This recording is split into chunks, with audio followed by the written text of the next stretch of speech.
All right, Shabbosai, good morning. Let us begin. Beginning by thanking our sponsors for this morning. Sure to thank our Talmud Torah sponsors for the month of Adar Aleph. Paul and Kathy Pollack for dedicating all the Sherman Joshos this month in memory of Paul's grandparents, Zechariah Ben Zechariah and Dinah Bas Dov. To thank Art and Sherry Miller for dedicating the Sherman Joshos this month in loving memory of Art's brother, Richard Miller, Reuven Ben Betzalel, we hope that in the merit of our Talmud Torah, the Neshamas will have an Aliyah and the families a Nechama. But with that, let us begin with a very, very, very exciting daf ahead of us today. Today's daf is Yud Gimel 13, and we are picking up on Yud Beis Amud Beis 12b, and we're picking up, if you look in the there are three sets of lines on Yud Beis Amud Beis 12b. There are the thin lines, the intermediate lines, and the wider lines. We are picking up in the intermediate lines about 3 lines in Ma'on. So remember again, we're discussing the 7 different types of rakios. So Ma'on, what's in the rakia that's called Ma'on? Shebo kitos shal melachim ashares shomo shira balayla v'chashos bayom mipnei kivodan shal Yisrael. Both say, look how beautiful this is. So what happens in Ma'on? Ma'on is the level of the rakia, the level of the sky, where you have malachi asharis, or angels that serve HaKadosh Baruch Hu, who say shira at night, but are quiet by day. Why are these malachim quiet by day? Out of deference and respect to Klal Yisrael. Because since Klal Yisrael is singing shira by day, the malachim are silent. I'll say, isn't that incredible? When a Jew sings praise to HaKadosh Baruch Hu, when a Jew davens, when a Jew learns Torah, the malachim are silent. The angels are silent. Because what is there to say in the presence of God when a Jew is learning Torah, when a Jew is saying words of tefillah? So the malachim sing, where do they sing? They sing at night. But by day, they're quiet. Incredible. Shene'emar, Yomam Yitzav Hashem Chasto, Ubalayla Shira Imo. Amrei Shlakish. So we'll see, now that we mentioned again this idea of Klal Yisrael singing, Amrei Shlakish Kala Osik Batorah Balayla. Listen to this. Whoever learns Torah at night, HaKadosh Baruch Hu Moshech Alav Chut Shel Chesed Bayom. Hashem extends literally a chut, right? A chut, a strand or a string of chesed, of kindness, upon him by day. In other words, what Reish Lakish is saying is a person who learns Torah at night, by definition, receives an additional measure of divine favor by day. Shneimar Yomam Yitzav Hashem Chasdo Umatam. As the Pasuk says, literally again, by day, Hashem will command His chesed to devolve upon you. What's the reason? Umatam Yomam Yitzav Hashem Chasdo Mishum Ubalayla Shira Imi. Because ultimately again, at night, my shira is with him. So we'll say it's actually really quite a beautiful idea that on a basic level, why is it that if one learns Torah at night, they become entitled to an additional level of divine chesed? Because remember again, nighttime is a time for sleep, a time for rest, a time for relaxation. So a person who goes ahead and takes time out of his personal rest and relaxation and devotes that to HaKadosh Baruch Hu, receives an additional measure of chesed from HaKadosh Baruch Hu. Prabhu said there's another piece as well, that remember again, nighttime is also often a metaphor for difficulties. And what Reish Lakish is saying is a person who learns Torah at night, which means a person who learns Torah even when it's difficult, even when there are challenges, even when life is not easy. You're supposed to say to learn Torah when life is good, I have my health, I have my parnasa, my family's fine. Okay, that's it's beautiful, but it's not such a great challenge. To learn Torah when it's nighttime, to learn Torah when there's adversity, to learn Torah when there's challenge. HaKadosh Baruch Hu says, you go out of your way for me, even in the midst of difficulty, I will shower my chesed upon you. You serve me in times of difficulty, you will be the beneficiary of additional chesed. Incredible. V'ikad Amri, Amr Reish Lakish, Kala Osik B'Torah Ba'olam Hazeh, Shudoma L'Layla, HaKadosh Baruch Hu Moshech Alav Chut Shel Chesed Li'olam Haba, Shudoma L'Yom. Both say quite beautiful. An alternate version of Reish Lakish is whoever learns Torah in this world And this world is often compared to night. Right? This world, again, going back to what we just said before, this world is often laden with adversity. So he who goes ahead and devotes himself to the study of Torah in this world finds time to learn. Despite challenges, HaKadosh Baruch Hu rewards him in the world to come, which is a world of total light. Shne'emar, Yomam Yitzav Hashem Chasdo Ubalayla Shirim. I just want to point out the idea that the Gemara is highlighting over here is a really important yesod, which is the more we put into our spiritual service and service of HaKadosh Baruch Hu, even in the midst of adversity, is the more we reap. Because Rabbi says, like any relationship, the true relationship medal is defined when your devotion to the relationship in difficult times, right? To be devoted to a relationship when everything is good and everything is fine and everyone's happy, that's easy. But the true commitment to a relationship is how you are vested in it when times are difficult. How you're vested in it in Olam Hazeh. How you're vested in it ultimately in the difficulties, adversities of life. That's what determines my true commitment to HaKadosh Baruch Hu. Rabbi Levi, this is a strong Gemara. Kalaposek b'divrei Torah, or osek b'divrei sicha, ma'achilin osa gachali risamim. Now literally translated means whoever stops his learning and engages in divrei sicha. Divrei sicha means what? Conversation, right? Just non-purposeful conversation. They fill his mouth with fiery coals. Shne'emar, hakol tfimiluach alei siach v'shor shesam lachmam. Now both say, a Gemara like this is a little bit difficult. Why? Because the truth is, no one's always learning Gemara. Like most people are not always learning, and most people, again, are engaged. You know, I want to point out, it doesn't say like, I stopped my learning to speak Lashon Hara. Again, this is divrei sicha, right? Divrei sicha just means conversation. Now, obviously, what the Gemara is trying to highlight is as follows. They both say, I'm held accountable for all of my non-purposeful moments. That the Gemara is trying to highlight over here. At the end of the day, after 120, there is an accounting for how I have spent my time. So just like, again, there's reward for the Torah that I've learned, there's an accounting for the moments that I have spent that have not been involved in Torah. And I just have to be able to give an accounting for those things. So again, and I want to point out, this doesn't mean things like your job, right? Going to work. Because going to work is purposeful. Going to work is meaningful. Earning a parnasa is not just something nice, it's an absolute mitzvah. This is talking about, again, the time we waste. The time we waste. And the Gemara is saying over here, understand after 120, there is a full accounting for how we spent the minutes and the moments of life.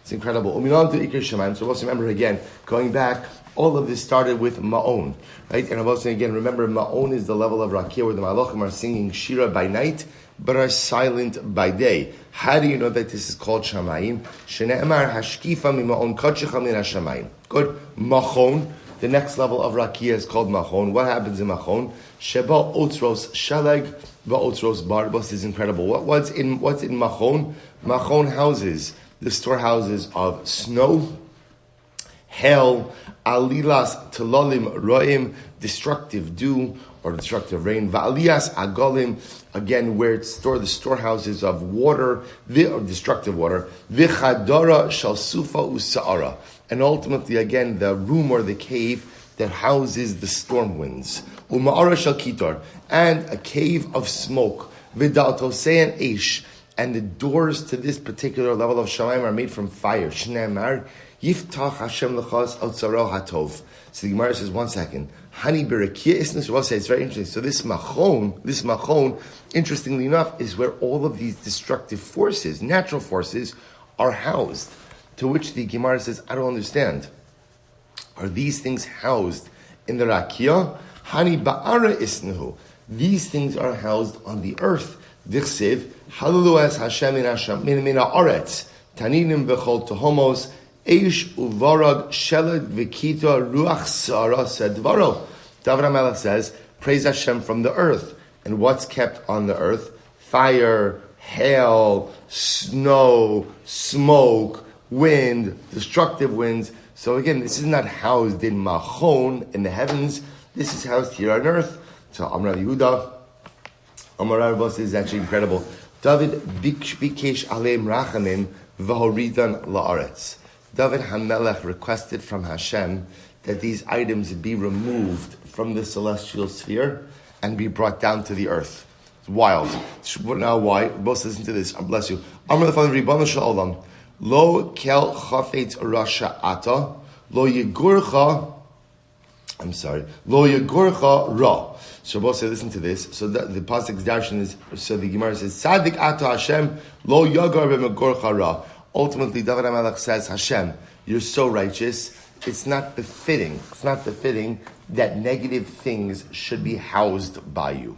So you should move these destructive things down to the earth. So therefore I will say, amazingly enough, so now again, what's interesting to note is, Machon seems to be available real estate now, because ultimately, again, you had all of these things that were housed in Machon.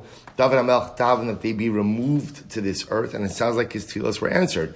And anyway, the Gemara says, how do you know that Machon is called Shamayim? D'chsev v'ata tishma hashamayim Machon shiftecha. Good. Arvos. What's in Arvos? Arvos, and I remember, Arvos literally means the plains. Right, like Arvos Moab, the plains of Moab. So Arvos is this upper area of Shamayim. What's in this upper sphere of Shamayim? Listen to this. Moses Shebo, get ready for this. Shebo, Tzedek, Mishpat, Staka, Ginzei Chaim, Ginzei Shalom, Ginzei Bracha. So okay, let's translate this. What's housed in Arvos? Tzedek, so righteousness. Mishpat, justice. Tzedek, we could translate it as charity or righteousness as well. Ginzei Chaim, the storehouses of life. Ginzei Shalom, the storehouses of peace. Ginzei Bracha, the storehouses or collections of blessing. Nishmasan Shal Tzadikim, the souls of the righteous. Ruchos unishamos, Sha'asid lihi baros. Now both sides, but we're not going to get into this now. But there's an interesting machlokes if ruchos and neshamos are the same thing or different things. Let's just go with the approach right now that they're the same things. Ruchos and neshamos means souls that ultimately will be created in the future. Vital sha'asir HaKadosh Baruch Hu lahachios bo mesim. And the dew that HaKadosh Baruch Hu is going to use for Tchias HaMesim. So we'll say apparently the way that Tchias HaMesim, resurrection of the dead, is going to happen during the Moshe Mashiach is that there's going to be a special dew that descends upon the earth, and that is going to cause the resurrection. So all of this is housed in this level of Shamayim called Arvos. Tzedek u'mishpat t'chsev, tzedek u'mishpat mechon kisacho. Mechon kisacho, tzedaka t'chsev, vayel bat shtaka k'shiryon, ginzei chaim t'chsev, ki'imcha mekar chaim, ginzei shalom t'chsev, vayikra lo Hashem shalom, ginzei bracha d'chsev, Yisa bracha me'is Hashem. So we'll say again, each of these psukim are just being brought as a proof that these items are housed in Arvos. Lishmasan shal tzadikim d'chsev, v'haisa nefesh adoni tzra b'tzara chayim, es Hashem elokecha, ruchos v'neshama sh'asid libaros d'chsev, ki ruach m'lefnei m'lefana Yaakov v'nishmos ani asisi, v'tal sha'asir HaKadosh Baruch Hu, lachios b'meisim d'chsev, geshem nidavos tanif elokim nachalascha, v'nila ata konanta. Good. So these are just all the psukim that support the fact that all of these items reside in Arvos.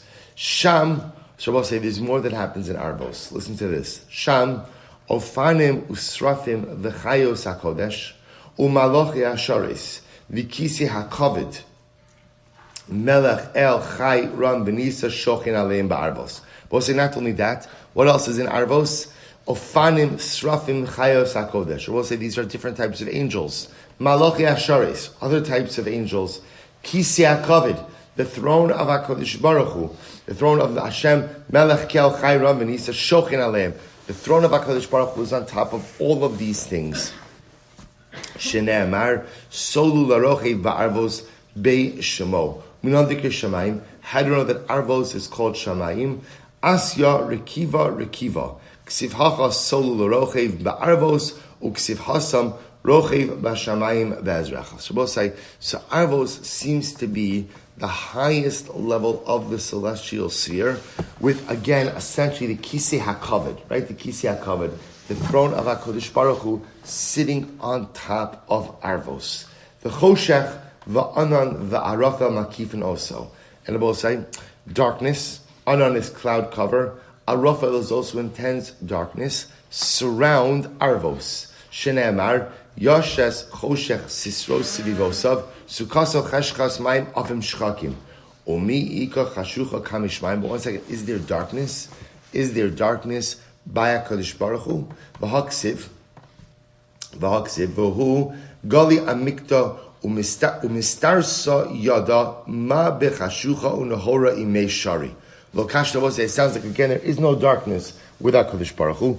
Lokasha, top of Yud Gimel, Ha, Bebate Gavoy, Ha Bebate Biroi. So we'll say one is talking about HaKadosh Baruch Hu's inner chamber, and one is the outer chamber. Meaning what? By the inner chamber of HaKadosh Baruch Hu, there is no darkness. By the outer chamber of HaKadosh Baruch Hu, there can be darkness. Od Rakia Echad Yesh Lamala Meirashe Achayos. So listen to this, Rabbi say. Rav Achabar Yaakov says there's one more rakia. Rabbi say now what's interesting to note is, based on what we learned on Yud Beis, it seems to be that Arvos is the highest rakia. And in Arvos itself, what kind of sits on top of Arvos is the Kisei HaKavod, is the throne of Hashem.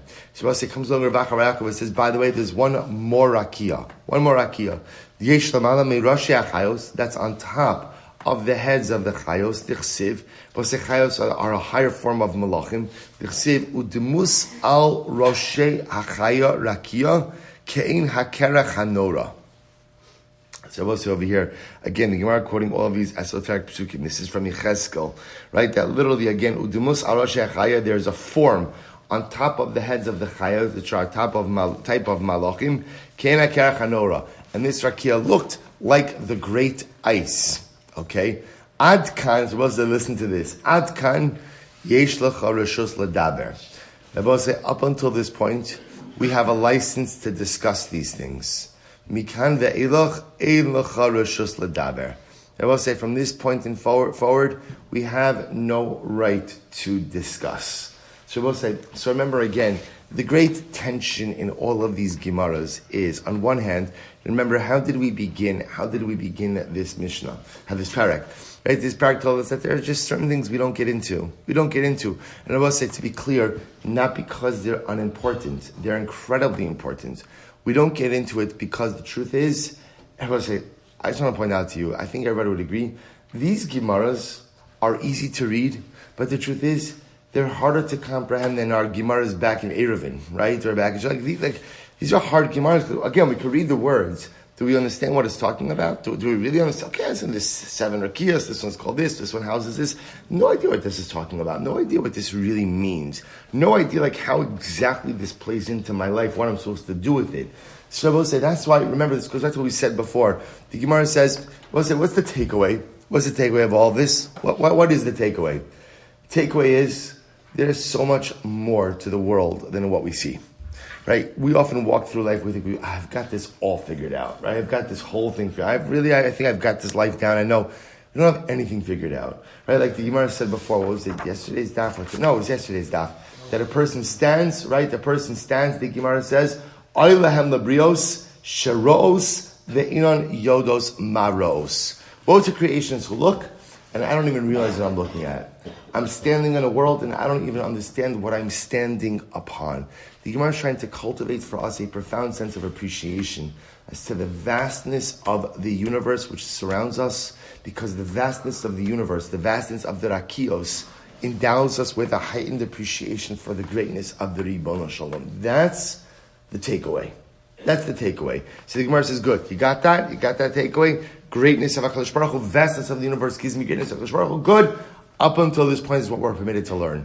Beyond this, there's no need to delve into. Shekein Kasav B'Sefer Sira. Ben Sira. It says in the Sefer Ben Sira, but remember, we've seen Ben Sira quoted a number of times. Ben Sira is most often associated with Megillas Tainis. Remember again, we spoke about Megillas Tainis back in Maseches Tainis. That Megillas Tainis, remember again what's Megillas Tainis? It was a scroll which contained what?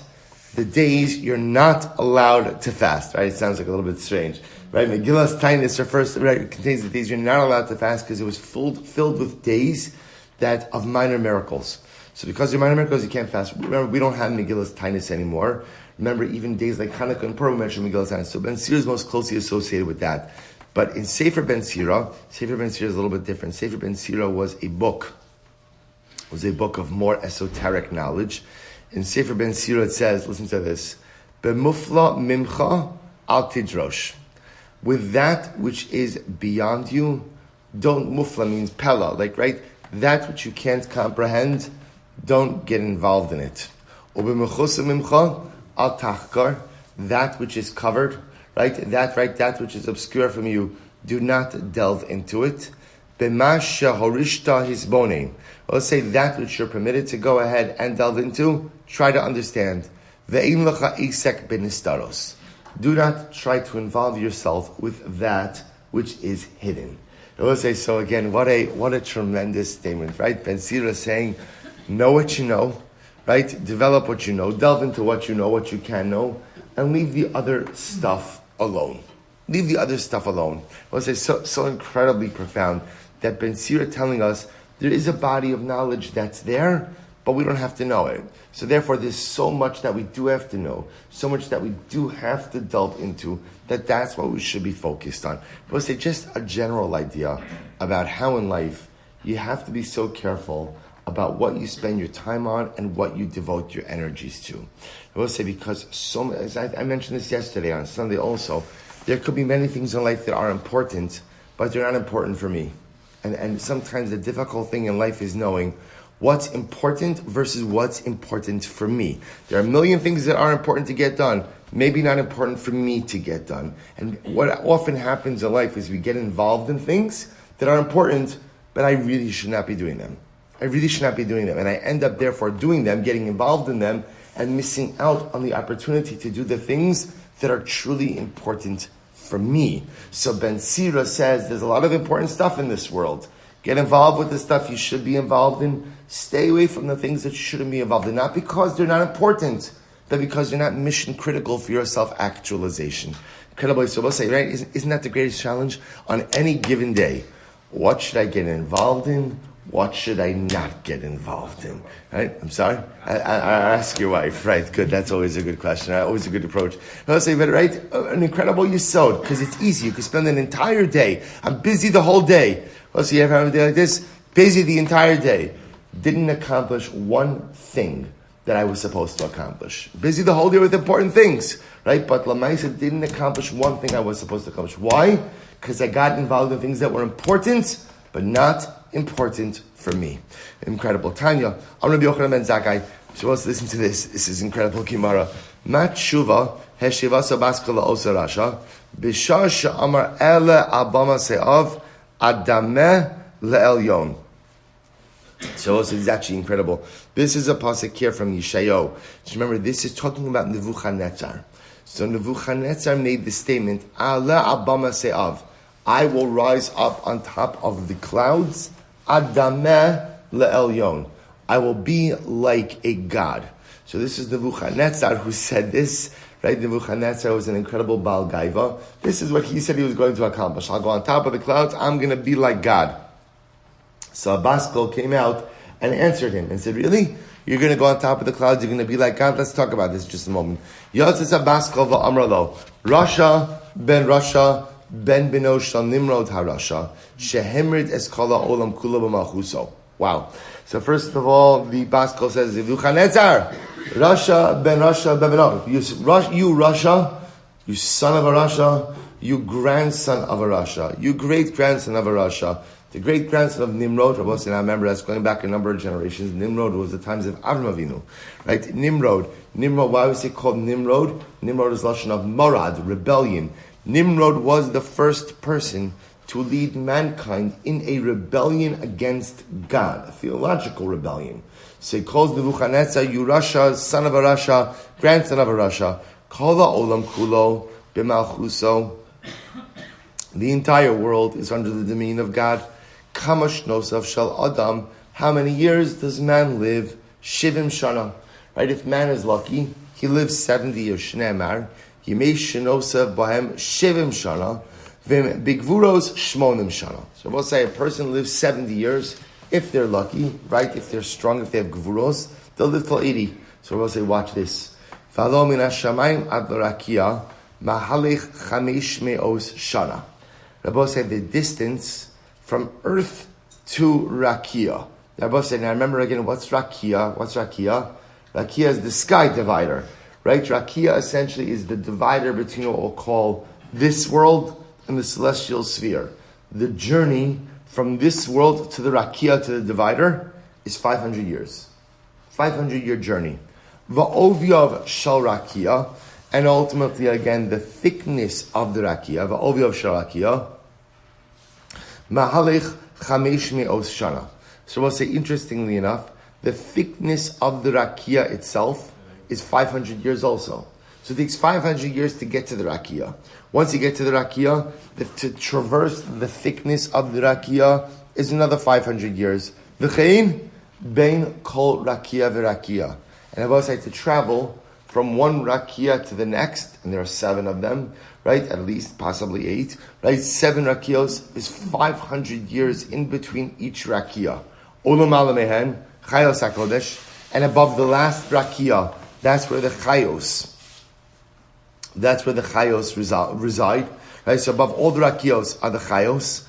Ragle chayos keneged kulam. So we'll say, so now, obviously, once you understand how to understand this Gemara, it's always interesting how the Gemara tells us on one hand, right, there are certain things you shouldn't get involved in.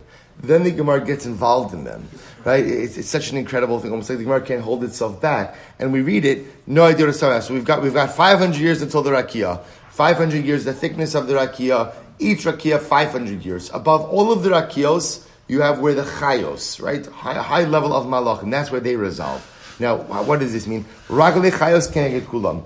Let's say the distance it takes to travel, just the height of the foot of the chayos, is the combined distance of everything beneath it, of all of the rakios beneath it. Karsile chayos keneged kulam. Then to travel the distance of the ankles of the chayos is the combined distance of the feet plus all of the rakios below it. Shoke achayos keneged kulan, rechuve achayos keneged kulan, yarche achayos keneged kulan, gufe achayos keneged kulan. So this is, and every single part of the chayos corresponds to the entire distance below it. So to travel again, the ankle, the leg, the thigh, the body, the neck, the head of the chayos keneged kulan, karne chayos keneged kulan. The horns of the chayos correspond to the entire distance below it. So the Rebbe say now, after you get through all of that, lamal men kisi hakavod, right? When you get all of that, then you finally reach the kisi hakavod, throne of Hashem. Ragle kisi hakavod keneged kulan. The feet of the kisi hakavod correspond to the entire distance. I'm about to say now, at this point in time, what's entire distance?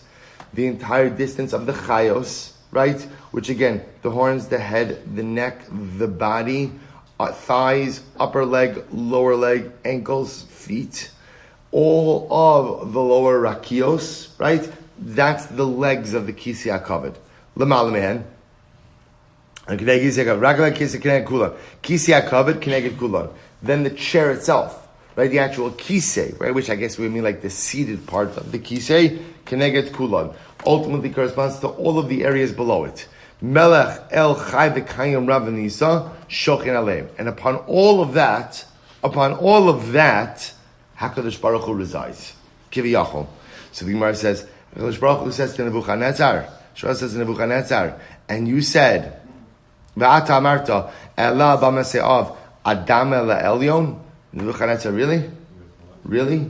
You're going to go above the clouds? Okay, we'll say going above the clouds, Baruch Hashem. We know today we could go above the clouds. Going above the clouds you could do. Adamela Elyon. You're going to get as high as God. You're going to get as high as God. Ach el sha'ol turad el yarkisei bar. You know what Nebuchadnezzar will do you one better. You're not going to get high, but you will get very low. Right? As low as the depths of Gehenna. So Rabbi say, ultimately, again, Nebuchadnezzar punished for his incredible gaiva of thinking that somehow he could raise himself to the level of HaKadosh Baruch Hu. Sibon Shalom says, you won't come as high as me. Ach el sha'ol turad, you'll be taken down to the depths. El yarkasei bar, to the deepest part of the pit. Incredible. Incredible. V'lo b'merkava b'yachid. Suppose the Gemara quotes the Mishnah. You can't learn Maaseh Merkava as an individual. So Tani Rabbi Chia, Ava most of the Rashi Prakim. So remember again, we saw based on the Brisa, we saw that halacha lamaisa. When this says Lo Merkava b'yachid, what that means is you can't even teach Maaseh Merkava, which is the esoteric vision of Yecheskel, to an individual student. So the Gemara says, however, what can you do? Ava most of the Rashi Prakim.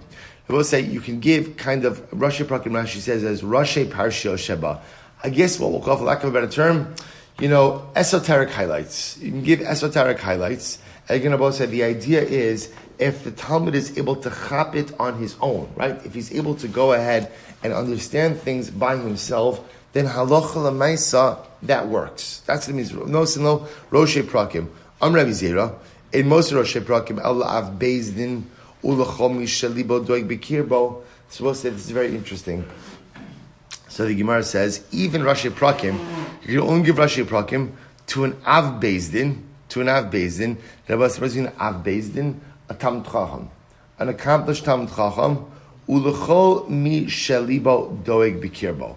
Rabbi says it's a very interesting lesson. And to anyone whose heart worries inside of him. Now what does that mean? Look at Rashi. Shelibo doeg, Ve'eno mekel es rosho. Someone who acts in a serious fashion. So what the Gemara is saying over here is as follows.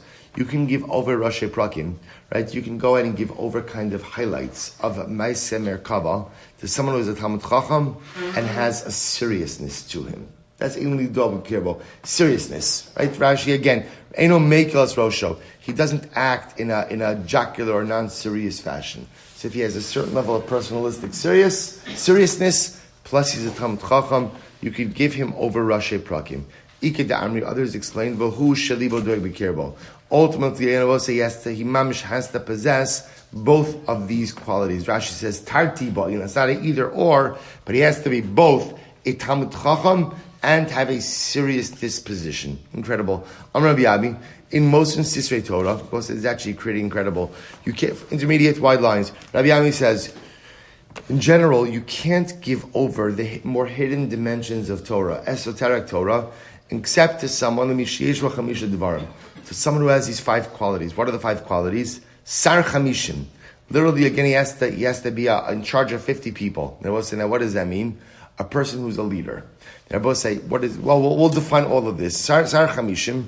Uniso panim, v'yoetz v'chacham charashim v'navon lachash. So we'll say, let's analyze this a little bit. The Gemara is going to explain all of these things, but if you just look at the terms for just a moment, Sar Chamishim means he's a leader. See, I will say, when a person is a leader, there's a certain level of communal responsibility that sits upon his shoulders. With that communal responsibility comes a certain seriousness. Person feels an achrayis, a bal achrayis, a person of responsibility. So if you want to delve into the secrets of Torah, the more esoteric bodies of Torah, person has to have the responsibility of others on his shoulders. Next, nisopanim. We'll see, but nisopanim usually means that ultimately, again, he has the ability to pleasantly interact with other people. Nisopanim, he knows how to lift his countenance. Pleasant demeanor. Yoetz, literally again, he's able to dispense advice. Chacham charashim is incredibly wise. V'navon lachash. Again, we'll see what that means in just a moment. Rabbi Ami says, in most divrei Torah la'oved kochavim. But it's just a general thing. We don't teach Torah to non-Jews. So we'll say this is an interesting discussion in general about teaching Torah to non-Jews. What does this apply to? Does it apply to Torah Shebichsav, Torah Shebal Peh? So interestingly enough, according to most opinions, it does not apply to Torah Shebichsav. You could teach Chumash to non-Jews. What it more usually applies to is Torah Shebal Peh. The Gemara says, Shnei Amar, lo asa kein lo chalgai umishpatim bal yidom. Boss, it's incredible pasuk from Tilim. Literally, again, Hashem did not do so for all the nations, and therefore our laws they do not know. Torah is something that is unique to Klal Yisrael, and therefore, again, it's not something that is actively shared with the nations of the world. So that's why, again, most of the commentaries explain this is referring to Torah Sheba'al Peh. So I don't teach Gemara to non-Jews, Mishnah to non-Jews, right? Halacha to non-Jews. But again, Chumash. Let's say the truth is Chumash is for everyone, right? The Torah, what we call Chumshei Torah, is for everyone. Torah Sheba'al Peh, that's reserved for Klal Yisrael. Amali Rabbi Yochanan Rabbi Elazar. Let's listen to this story. Ta agmarcha b'ma'aseh merkava. Come, supposed to just understand. Rabbi Yochanan says to Rabbi Elazar, "Come, let me teach you ma'aseh merkava." So we'll say this is very interesting. So remember again, Rabbi Yochanan obviously felt that Rabbi Elazar was on the level that he could comprehend. Amrlei lo kashoy. Rabbi Elazar responded, "I'm not old enough. I'm not old enough." So kikash, when Rabbi Elazar got older, what happened? Noch nafshed Rabbi Yochanan. Rabbi Yochanan already passed away. He had already passed away. Amrlei Rabbi Asi ta va'agmarcha ma'aseh merkava. So Rabbi Asi says to Rabbi Elazar, I'll teach you ma'aseh merkava. Amarle Izakoi Gamirte me Rabbi Yochanan Rabach. Had I been worthy, I would have learned from Rabbi Yochanan. In other words, Rabbi Elazar felt that since by the time that he became old enough, that Rabbi Yochanan already passed away, that was a sign that he was not supposed to learn Ma'aseh Merkava. Was supposed to learn Ma'aseh Merkava, and therefore Rabbi say ultimately again he did not learn. Rabbi say also an incredible message embedded in this Gemara. That sometimes again opportunities come and we say I'm not old enough, right? I'm not ready for it. I'm not ready for it. Okay, not the right time. And then I finally decide, you know what, it is the right time. I'm ready for it. I'm old enough. And then what often happens? The opportunity is no longer there. Opportunity is no longer there. Sometimes a person has to know when to seize the opportunities in life, because if you wait, by the time you're ready for them, they're no longer available to you. Rav Yosef Havagamir Ma'aseh Merkava. An interesting story. Rav Yosef was learning Ma'aseh Merkava. Sabi de Pompadisa Havatana Ma'aseh Bereshis. I want to listen to this. And the elders of Pompadisa were learning the Genesis narrative.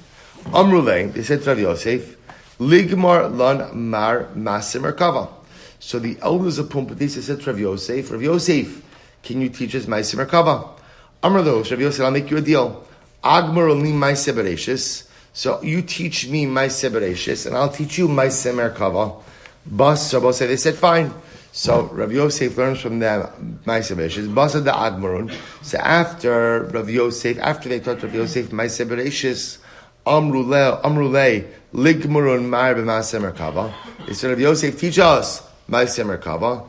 Amr Lahu, he said to them, Tanina, we learned Tanina Bahu Dvash v'Chalav Tachas Lishonecha. Ultimately, again, milk and honey you should keep underneath your tongue.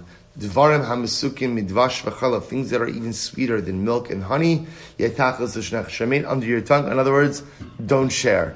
So I'll say, Pollack, a shtickle fast one. See, he got Ma'aseh Bereshis out of them, but when it was time ultimately to go ahead and teach them Ma'aseh Merkava, he did not. But say also, it sounds like from this situation you wouldn't be able to, because remember again, we even saw in the Mishnah, Ma'aseh Merkava cannot be taught to a group, right? At most, what can you do with Ma'aseh Merkava? What can you do? To one at most. So Rav Yosef again really wasn't able to teach it to that group. Rabbi Avo, Armei Hachar. Rabbi Avo said from here, quotes over here, Kivashim lilvushecha. So what's according over here, the pasuk from Mishlei. So kivasim lilvushecha, dvarim shehem kivshono shel olam yetachas lilvushecha. The things that are the mystery of the world should be underneath your clothing. In other words, there are certain things you keep close to your heart and you do not share. Amrulei taninan buhu ad vayomer elai b'nam. Supposed to say now. Here's what we're going to do. We're assuming right now we're going with the approach that Ma'aseh Merkava refers to a vision of Yecheskel in Parak Aleph, where literally again he sees a chariot. What we're going to discuss over here is actually we're going to discuss Ma'aseh Merkava, but only parts of it. So watch this. Somebody said to him, Taninan Buhu Ad, we learned in Yecheskel up unto the part that says, Vayomer Elai Ben Adam. So we'll say we learned up to the part, so this is Yecheskel, Perek Beis, Halacha Aleph. So we learned through Perek Aleph of Yecheskel, up until Perek Beis. Amar Lahu, he said to them, Hein Ma'aseh Merkava. That's exactly Ma'aseh Merkava. So Meisvei, the Gemara said, Ad Heicha Ma'aseh Merkava. Where does Ma'aseh Merkava go up until? Rabbi Omer Ad Ve'ira Basra. So Rabbi said it goes up until the second Ve'ira in Yecheskel, which is Yecheskel Parak Aleph Pasuk Chav Zayin. Rabbi Yitzchak Omer Ad HaChashmal. It goes up until the thing called Chashmal. We'll say, this is not electricity, by the way. We'll discuss exactly what that means in Yecheskel. Actually, we won't discuss exactly what it means in Yecheskel, but we'll get to it in just a moment. The Gemara says, Ad Va'ira Megaminon. We can go up until the section of Va'ira. Mikan Va'ilach Masrinan Rashi Prakim. But from that point forward, in the vision of Yecheskel, we kind of only speak in generalities. Iked Amri, Ad Ve'ira Masrinan Rashi Prakim. Others say up until Va'ira, you can give general details. Mikan Ve'ilach, but from this point forward, Imhu Chacham Mevin Midaito. If he's a Talmud Chacham, will understand on his own. So the Gemara says, Imhu Chacham Mevin Midaito. Imhu Chacham Mevin Midaito in, Ilo Lo. Umidashinim bechashmal. Now, Rabbi say, now 1 second. Do we talk about chashmal? Now, Rabbi say, what I'll point out over here is as follows. The chashmal pasuk is Yecheskel Perek Aleph pasuk Chav Zayin. What we're referring to over here, Rabbi say, is Yecheskel says the following statement. He says, Va'ira ke'ein chashmal b'mara'esh. I saw the chashmal in an image of fire. Shabbos say, the Gemara says, do we speak about Chashmal? V'ha'ahu yenuka didarsh b'chashmal. There was once a child who was learning about Chashmal, and what happened? V'nafka nura va'achalte. A fire came down from the heavens and consumed the child. To which the Gemara, so it sounds like, say, based on that, most would say, don't learn about Chashmal. Right? So we'll say, now listen to this. So the Gemara says, shiny yenuka delomati zmaneh. No. It was different by the child. By the way, Yunuka doesn't have to be a child. Yunuka can also just be someone who was young. This person was learning was too young. So we'll say it's interesting. By the way, the Gemara now, in a very nuanced way, introduced something additional, which is up until this point in time, we thought about that the ability to learn about Ma'aseh Merkava was predicated on what? On your wisdom. Now it turns out it's not just wisdom, but what else is it? It's age. It's age. That really comes from the Gemara of Rabbi Yochanan and Rabbi Elazar, right? So age apparently plays a factor in all of this as well.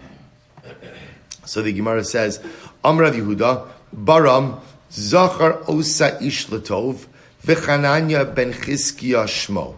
So Rabbi Yehuda says as follows, this man should be remembered for good, and Chananya ben Chizkiya was his name. And we'll say, why? What did Chananya ben Chizkiya do? This is so beautiful. Ilmalehu, because were it not for Chananya ben Chizkiya, Nignaz Sefer Yecheskel. Sefer Yecheskel would have been totally hidden away. Shayu Dvarav Sosra in Divrei Torah, because there are certain things in Yecheskel which seems to contradict Divrei Torah that we'll see. So Ma'asu, so we'll say what happens. So therefore, because now we'll say, obviously, there's nothing in Yecheskel that contradicts Torah if you learn it deeper. The problem is people often don't learn things deeply, so there are certain psukim that just seem to contradict Torah. So the reflexive response was, ban it and bury it. So what did Chananya ben Chizkiya? Let's listen to this. Ma'asa. What did Chananya ben Chizkiya do? Halalo gibel meos garbe shemen v'yashav aliyah v'darshu. I will say they brought up 300 barrels of oil to the attic, and he sat and he dashed. I will say, why 300 barrels? What did he do with 300 barrels of oil? Candlelight. In other words, I will say, what he did was something so amazing. He locked himself up in the attic until he was able to properly explain and expound on Sefer Yecheskel. So I will say, it's actually an interesting idea. Sometimes in life, in order to accomplish something, what you need to do is kind of lock yourself away, shut out everything else, and be focused on task. I will say, just each night, I think we all do this, hopefully we all do this sometimes. You know, there's something you have to get done. The best thing you possibly could do is you shut off your phone, right? You shut down everything. And it's amazing. When you shut down everything, you could be more productive in 1 hour than you could be in 5 hours with everything else going on around you. So Hananiah ben Chizkiah knows that he has a mission. So what does he do? He closets himself in the attic, 300 barrels of olive oil, so I'm not going to run out of light, and he gets to work. Tana Abanan. Sigmar tells the story. So therefore again, Hananiah ben Chizkiah essentially is credited with saving Sefer Yecheskel. Because without his intervention, Yecheskel would have just been hidden away, because his psukim are too contradictory. So, one time there was a child who was learning Sefer Yecheskel in the home of his Rebbe, and wow, Rebbe say he was learning Chashmal and he understood Chashmal. He understood the sugi of Chashmal. V'yatze ish me Chashmal v'sarfaso. And a fire came from Chashmal and burnt the child. Ubiksha ligno Sefer Yecheskel. And ultimately, once again, they want just simply how do I Sefer Yecheskel? Amlam Chananya ben Chizkiah. And so Chananya ben Chizkiah says, don't worry. Just because this child was smart enough to understand Chashmal, most people are not, and therefore they're not going to understand what it means. It doesn't pose a danger. To which the Gemara says, my Chashmal. So it just feels like a bad idea to go on right over here, right? What is Chashmal? What is Chashmal? Rav Yehuda, we're going to go through a basic understanding, right? What's Chashmal? So Rav Yehuda says on the base, Chayos ish memalalos. So the word Chashmal Rabbosai is actually a contraction. Chayos ish memalalos. Angels of fire who speak. Or Rashi says more appropriately, angels who when they speak, fire comes out. Rashi says, Ish yotze midiburon. There is fire that comes out from their speech. That's chashmal. We'll say a different kind of malach that we've never heard about before. Malachim who again, when they speak, fire comes out of them. So Tana, itim chashos, itim malos. Another approach is chashmal means sometimes these malachim are quiet and sometimes they speak. We'll say, how do you know when is when? And I will say again, remember, it's chashos memalos. When you put those two words together, what do you get? Chashmal. So what we're seeing is, Chashmal is a word that is a contraction of other words. So listen to this, this is so beautiful. So b'shah shadibar yotze mipi HaKadosh Baruch Hu chashos. When the Ribono Shel Olam is speaking, these malachim are silent. U'b'shah she'en hadibar yotze mipi HaKadosh Baruch Hu memalalos. But when ultimately again Hashem is not speaking, these malachim speak. So when Hashem is silent, the malachim speak. When Hashem speaks, the malachim are silent. V'chayos. So we'll say that's Chashmal. That's Chashmal. At least that's going to be our understanding of Chashmal. So either malachim who speak fire, or malachim who sometimes reside right back on the Baruch Hu. Sometimes they speak, sometimes they're silent. So the Gemara goes weiter. V'chayos ratza v'shov kimari habazak. And we'll say ultimately again the chayos, which are malachim, ratza v'shov. Go forward, ratza v'shov, and move back, kimara habazak. Just like the image of the bazak. So I'll say bazak, we'll see what that means as well. My ratza v'shov, what does it mean? Ratza, again, ratza v'shov literally means forward and backwards. Rav Yehuda ki'ar hayotze mipi hakivshan. They look like fire that comes out of the furnace. What does that mean? My kimara habazak. So we'll say the idea is, what happens with fire? Fire is always moving, right? The flame is back and forth, up and down. These malachim seem to be in a sense, in a state of perpetual movement. Amar Rav Yehuda, my kimara habazak. What does it mean, kimara habazak? Amar Rav Yehuda, it's like fire that comes out from between the pottery shards.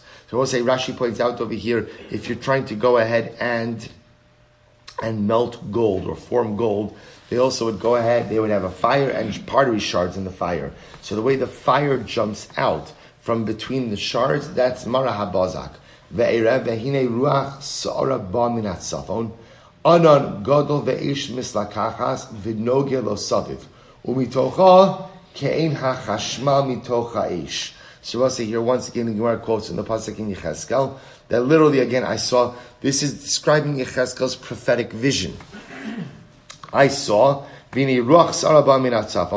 is a storm wind coming from the north, Anan Gadol, a great cloud, there's fire inside of the cloud, there's darkness, or there's light around it in totality, Umitocha ke'ena chashmal. Inside of it is like the chashmal inside of the fire. So the Gemara says, so what is it talking about? What is the wind out of the north? Lehechan azal. Ultimately, again, where is the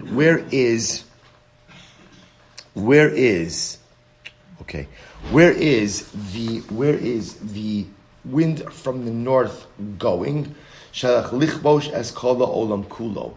The wind from the north, Rabbi Osai, is going to conquer the entire world. Tachas Nebuchadnezzar harasha. So Rabbi Osai, interestingly enough, the wind from the north is a reference to Bavel. And Bavel under the leadership of Nebuchadnezzar. And that north wind is coming to conquer the world in its entirety. The Kol Kach Lama, Rabbi Osai, why is it that the conqueror of the Jewish people and the conqueror of the world is Nebuchadnezzar? Shalom Yomru Uma Sa'ulam Biyad Uma Shfela Masa HaKadosh Baruch Hu Barav. Rabbi says it's actually very interesting. It's going to sound strange. It's a source of kavod for Klal Yisrael that we can only be dominated by superpowers. Right? Rabbi say Klal Yisrael is never conquered by just small individual nations. The only nations that have ever conquered us, ultimately, even historically, if you think about it, have always been world powers. Amar HaKadosh Baruch Hu, Mi garam li she'yeh shamash la'ovdei psilim. So HaKadosh Baruch Hu says, what has caused me to become subservient to Avodah Zarah? So I will say this is really incredible. When Klal Yisrael is conquered, Kiviyachol, there's a certain aspect of HaKadosh Baruch Hu that has conquered, lahavdil, with us as well. So when Klal Yisrael becomes subservient, there's an element or an aspect of HaKadosh Baruch Hu that ultimately becomes subservient. What has caused that? What caused that? So the Gemara says, Avonosein shal Yisrael in Gamali. Well, this is a very profound Gemara. When we sin, not only do we impact ourselves, but on some level, we impact the Shekhinah. We impact HaKadosh Baruch Hu. So HaKadosh Baruch Hu says, what has caused me to become somewhat subservient to Avodah Zarah? It's been the sinful behavior of my children. Rabbi said, the power of our actions, the power of our mitzvahs, and the power of our averos is not just upon us, but is even felt kiviyachol by the Ribono Shalom. Incredible. Ve'era achayos b'nei ofan echad ba'aret itzal achayos. So I say, now listen to this. So again, continuing in the vision of Yecheskel, and I saw the chayos, right? Now, both remember again, we know chayos refer to a particular type of malach. V'nei ofan echad ba'aret itzal achayos. Amar Belazar, malach echad shu omed ba'aret v'rosho magia itzal achayos. There's a type of angel, this is what Yecheskel is describing, who ultimately stands on the earth, but its head extends all the way up to the chayos. So the chayos, remember again, are above all of the rakios. V'masni satana sandalfon shmo. The name of this malach who stands on the earth, but whose head extends to the chayos, this malach's name is Sandalphon. Hagavoa mechavera mahalech chamesh me'oshana, is taller than any other malach by 500 years. Va'omed achore hamerkava. And this malach stands behind the chariot of Hashem. V'kosher ksar lakono. And what does Sandalphon do? What's his job? He ties crowns. Literally, he weaves crowns out of the letters of Torah for HaKadosh Baruch Hu. So the Gemara says, Ini, b'ksiv baruch kvod Hashem imkomo. But the pasuk says, blessed be Hashem from his place. Michlal de makomo lakadiyadalei, which we infer from there means no one knows the actual makom of Hashem. So how could Sandalphon make crowns for HaKadosh Baruch Hu? Because if he's making it for Hashem, the assumption is what? He's giving it to Hashem as well. But how could he give it to Hashem if no one knows the makom of Hashem? The Amar Shem Ataga the Yaseh. What does Sandalphon do? He makes the crown, then he utters the name of Hashem upon the crown, and the crown goes by itself and settles on the head kiviyachol of Hashem. Incredible. Amar Rava, Kol Shara Yecheskel Ra Yeshaya. Well, it's very interesting. Whatever Yecheskel Hanavi saw, Yeshaya Hanavi saw as well. Now, what's interesting to note about this is as follows. The fundamental difference is Yecheskel described everything in much greater detail. So why did Yecheskel describe everything in more greater detail than Yeshaya?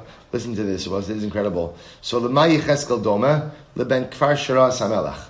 Lema Yeshaya Doma leben Krat Shara Samelach. We'll say Yecheskel is compared to a villager who saw the king, versus Yeshaya, who is considered to royalty to see the king. So here's the difference. Yecheskel never saw anything like this before. So he's very taken by it and therefore describes it in vivid detail. Yeshaya Hanavi, right, was the son of the king. He grew up in royalty. He was used to palaces, right? He was used to royal trappings. And we know, again, Rashi points out that the Malchus of Shamayim resembles the Malchus of Aretz, right? So celestial monarchy resembles earthly monarchy in certain ways. Yeshayahu Hanavi was used to seeing certain things. Therefore, he does not describe it in the same vivid detail. For Yecheskel, all of these things were new things that he never beheld before. Therefore, he described it in a vivid detail. He was like the villager who saw the king. For Yeshaya, he was like monarchy who saw the king. It's great, but I'm used to it. Pretty incredible. Ashir al Hashem ki go'oga. What does it mean? It says, I will sing to Hashem, for he is exalted. So the Gemara says, Shira lemisha miskala again. We'll say first the intermediate wide lines. Go ahead and sing to the king, who is exalted upon all that is exalted. Damar Melech shebechayo sari, Melech shebevehemo shrabo. Say, the king of the chayas, of the non-domesticated animals, is the lion. The king of the domesticated animals is the ox. Melech shebe'ofos nesher. The king of the birds is the eagle. Va'adam miska alehem. But man rules over all of them. And yet, HaKadosh Baruch Hu miska al kulan. But HaKadosh Baruch Hu rules over man, who rules over everything. V'al kala olam kulo. And ultimately, again, HaKadosh Baruch Hu rules over the world in its entirety. Kasav Echad Omer, U'demus pneim pnei Adam, U'pnei Aryeh, El hayomin la'arba asam, U'pnei sharmei asmal la'arba asam. Now listen to this. So we'll say, this is now describing the chariot. When we say Maaseh Merkava, this is describing the chariot in Yecheskel's vision. And in the chariot, in the vision of Yecheskel, so ultimately again, there are different faces on the chariot. There's the face of a man, there's the face of a lion, and there's the face of a shor, of an ox. Uksiv, another pasuk says, Va'arba panam la'achad, and ultimately again, each one of the figures had four faces. Pnei Echa, Pnei Akruv, Pnei Hasheni, Pnei Adam, Vashlishi, Pnei Aryeh, Varavi, Pnei Nesher. Says one face was like the Kruvim, one face was like a person, one face was like a lion, one face was like an eagle. What's missing? V'ila shar lo kachashiv. Rabbi saying the second telling over of this, there is no mention of the face of the ox. What happened to it? Amrei Shlakish, Yecheskel bikesh alav rachamim v'hafchol lekruv. Rabbi say Yecheskel davened that the face of the ox should not be on the chariot of Hashem. And therefore the face of the ox transformed into the face of the Kruv, the young angelic figure. Can the prosecutor become the defendant? As I will say, every single time we have shar, what does shar remind us of? What does shar remind us of? Chet ha'egel, the sin of the golden calf. So Yecheskel daven that the shar be removed. We don't want anything to remind HaKadosh Baruch Hu of the Chet HaEgel on the Merkava. So the Gemara says, my Kruv, what's Kruv? Am Rabbi Avo, Kirabia, like a child. Shekin Babavel, Korun Yunuka Ravia. Because in Bavel they call it child or Ravia. Well, if that's the case, Amr Rabbi Abaye, Elame Ata, Dichsiv, Pnei Echa, Pnei Kruv, Pnei Hasheni, Pnei Adam, Vashishi, Pnei Aryeh, Varvi, Pnei Nesher, Hainu Pnei Kruv, Hainu Pnei Adam. So here's the problem. Then Rabbi it says there are multiple faces. One of the faces was Kruv, and one was a person. But a Kruv is a child, and a person is an adult. It's the same thing. They're both human faces. So aren't two of the faces considered to be duplicative? No, there was a large human face and a small human face. So Rabbi say again, on the Merkava, ultimately two faces, one of a child, one of an adult. We'll stop over here for today. We'll continue with Jose. So this is mamish, the description of the Merkava, and Mirat Hashem to be continued tomorrow. Shkach,